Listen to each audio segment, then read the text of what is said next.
तुम कभी किसी से वाद विवाद न करो। बहुत अमृतमय वचन है। उपासक, वाद विवाद मत करो। जिस प्रकार तुम अपने इष्ट देव को, अपने धर्म को दृढ़ विश्वास के साथ पकड़े हुए हो और महान मानते हो, ऐसे ही कोई दूसरे धर्म का उपासक अपने इष्ट देव को और अपने धर्म को महान मानता है। इसलिए तुम अपने धर्म को महान करके दूसरे को नीचा दिखाने वाला वाद विवाद मत करो। कितना सुलझा हुआ स्वरूप महापुरुषों का। केवल वाद विवाद से तुम अपने धर्म और इष्ट देव को खो दोगे। दूसरे धर्म की निंदा करके, दूसरे के इष्ट देव की अवहेलना करके तुम अपने इष्ट देव और धर्म को खो दोगे। क्योंकि परमात्मा एक है और वही सब धर्मों का धर्म गुरु है, वही सब धर्मों का इष्ट है।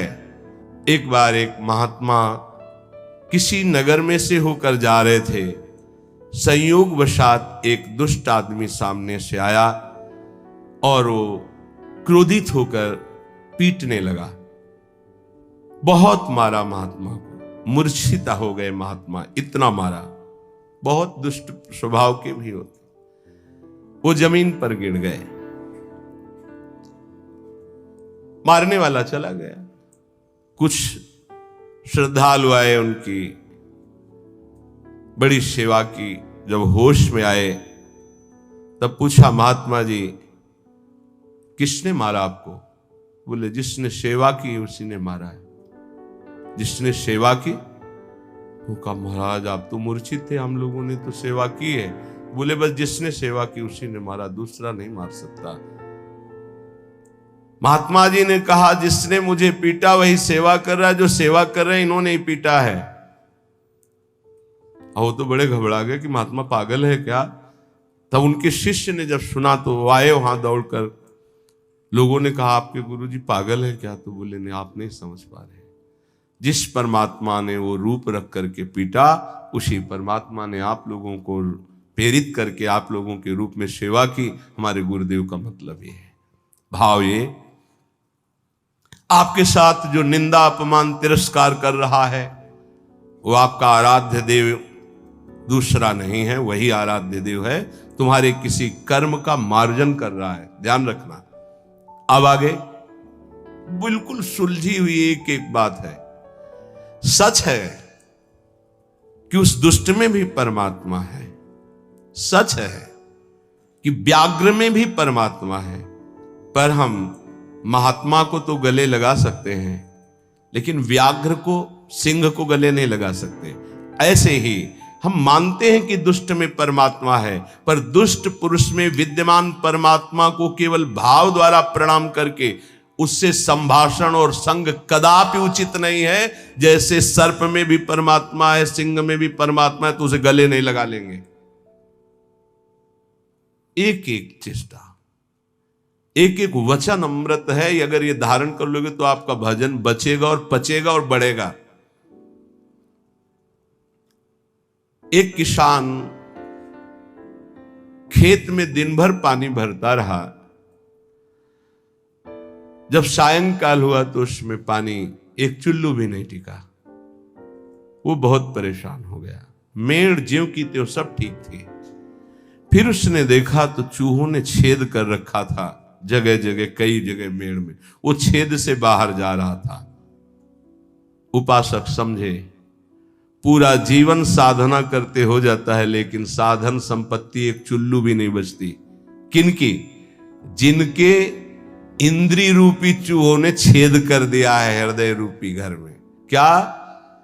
कभी ये भोग, कभी वो भोग, कभी वो भोग। जो अपनी इंद्रियों को भोगों के संयोग में मनोरंजन करते हैं और साधना भी करते हैं, तो पूरे जीवन की शाम हो जाती, पर उनके हृदय रूपी खेत में एक चुल्लू भी साधन नहीं बचता, सब क्षीण हो जाता है। रामकृष्ण देव परमहंस जी कह रहे हैं, जब उपासक इंद्रियों के बिलों को बंद कर देता है, फिर कीर्ति की इच्छा उसके अंदर जागृत होती है, तो ये मेड़ टूट जाना होता है। अगर मेड़ टूट गई तो भी बड़ी जल्दी धारा बाहर निकल जाएगी खेत से जल की। कीर्ति की चाह उत्पन्न होती कि मेरा यश हो जाए, गई जीवन की भजन संपत्ति कीर्ति की चाह में गई। कीर्ति भजन को छीण कर देती है। यदि आपके अंदर चाह नहीं हो, इष्ट के द्वारा कीर्ति होती, जैसे सेवक जी महाराज कह रहे हैं जय जय श्री हरिवंश नाम गुण गाई है, उसके लिए कहा कि बिस्तरे सब जग विमल कीरति साधु संगति। विमल कीरति वो उसके भजन का नाश करने वाली नहीं होगी, क्योंकि इष्ट के द्वारा होती है। कीर्ति की चाह मानो उस किसान की मेड़ टूट जाना है, अर्थात उस साधक का बांध टूट जाना है साधना का।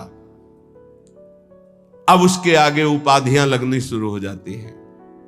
ये बड़ा उपद्रव है उपाधियां, सरकार, भगवान, अवतार, न जाने क्या क्या। ये बिल्कुल नहीं स्वीकार करना चाहिए, बिल्कुल स्वीकार नहीं। सरक जाओगे सरकार कहलाने से। बहुत माया विचित्र है, बहुत विचित्र, बहुत सावधान। ये महापुरुषों की बातें हैं।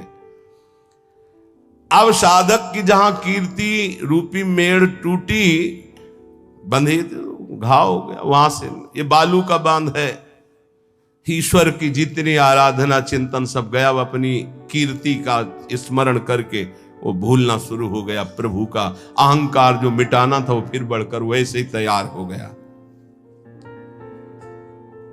इसीलिए जन्म भर उपासक को सावधान रहना चाहिए, ना इंद्रियों की विलासता और ना कीर्ति और ना किसी तरह की सिद्धि की वृत्ति। सिद्धि भी बहुत बाधक होती है, भगवत प्राप्ति में बहुत बाधक।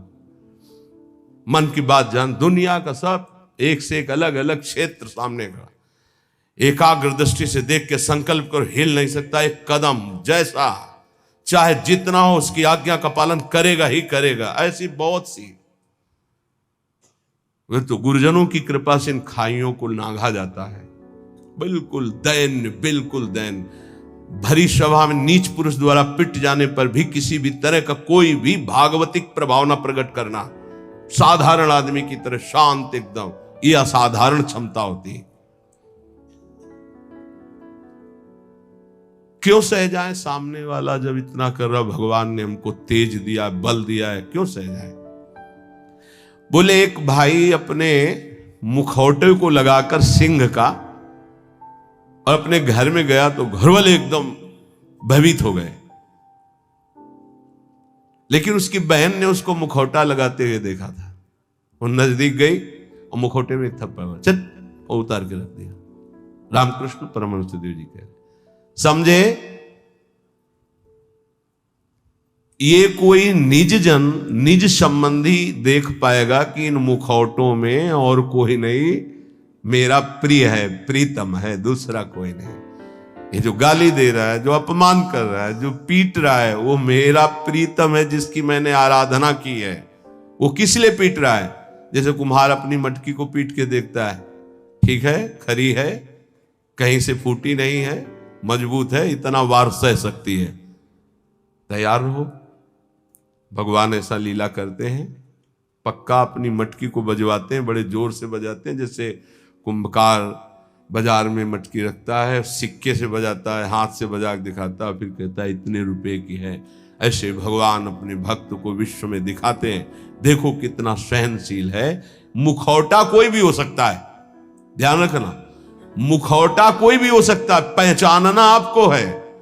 घर वाले भयभीत हो गए, लेकिन बहन भयभीत नहीं हुई, क्योंकि उसने देखा मेरा भाई मुखौटा लगा रहा सिंह का। ऐसे ही संबंधी जो भगवत संबंध, दास से सख्य, वात्सल्य, कांता, सहचरी, वो जान रहा है कि मेरा प्रीतम ये मुखौटा लगा के बदल के आया है और मुझे गाली दे रहा, मेरा अपमान कर रहा है। नहीं, मैं डरने वाला नहीं, मैं समझ गया मेरा प्रीतम है। कोई भी भय उसे स्पर्श नहीं कर सकता। एक दिन एक सरकारी आदमी पिस्तौल रखता था और बहुत विलंब से आया। पत्नी ने कहा तुम इतना विलंब से क्यों आए? रोज तो इतने समय आ जाते थे, इंतजार करते हो इतना समय। उसका समय हो जाता है। कैसे हो जाता है? बोले ऐसे हो जाता है। पिस्तौल निकाली, गोली भरी और उसकी कनपट्टी में लगाई। तो ये सब दूसरों को धमकियां दिया करो। बोले असली गोली है, पिस्तौल है, तुझे भय नहीं लग रहा? बोले बिल्कुल पाई भर नहीं लग रहा। क्यों नहीं लग रहा? तुम मेरे प्रीतम हो, ऐसा कर ही नहीं सकते। ऐसे ही भक्त वो संपूर्ण चर जगत में अपने प्रीतम को सर्वान वस्तुतया निरीक्ष परम स्वाराध्य बुद्धिर्मम, वो भयभीत नहीं होता। शरीर को पूरा होना है तो उसी क्षण होना है, जैसे होना है, जिस विधान से होना है, मेरे प्रीतम उसी विधान का प्रयोग करेंगे। पर होंगे मेरे प्रीतम, सर्वस्व हरण करने वालों में मैं मृत्यु हूं, भगवान श्री कृष्ण कहते हैं। अब हमारे पास और कौन रह गया? मृत्यु रूप में भी तो प्रीतम ही आएंगे, और कौन आएगा? इसलिए जो सर्वत्र मुखौटे से हट करके दर्शन करता है, ये मुखौटे किनके हैं? बनावटी हैं। इनमें जो है वो है कौन? मेरा प्यारा सर्वान वस्तुतया। क्रूरापि पापिनो, जो क्रूर हैं, पापी हैं, वो मुखौटा केवल ऐसा है, अंदर उनके परमात्मा बैठा है। हमें मुखौटा नहीं देखना, हमें अंदर। रामकृष्ण परमहंस देव जी की वाणी, वो कह रहे हैं उस उपासक को कभी भय नहीं होता, कभी घबराहट नहीं होती, कभी डर नहीं होता, कभी अशांति नहीं होती, कभी दुख नहीं होता, जो सर्वत्र मुखौटे से अलग देखता है। इन मुखौटे से अंदर एकमात्र परमात्मा, कोई स्त्री का मुखौटा, कोई पुरुष का, कोई महात्मा का, कोई दुरात्मा का, कोई मूर्ख का, कोई विद्वान का, पर है अंदर एक ही परम तत्व।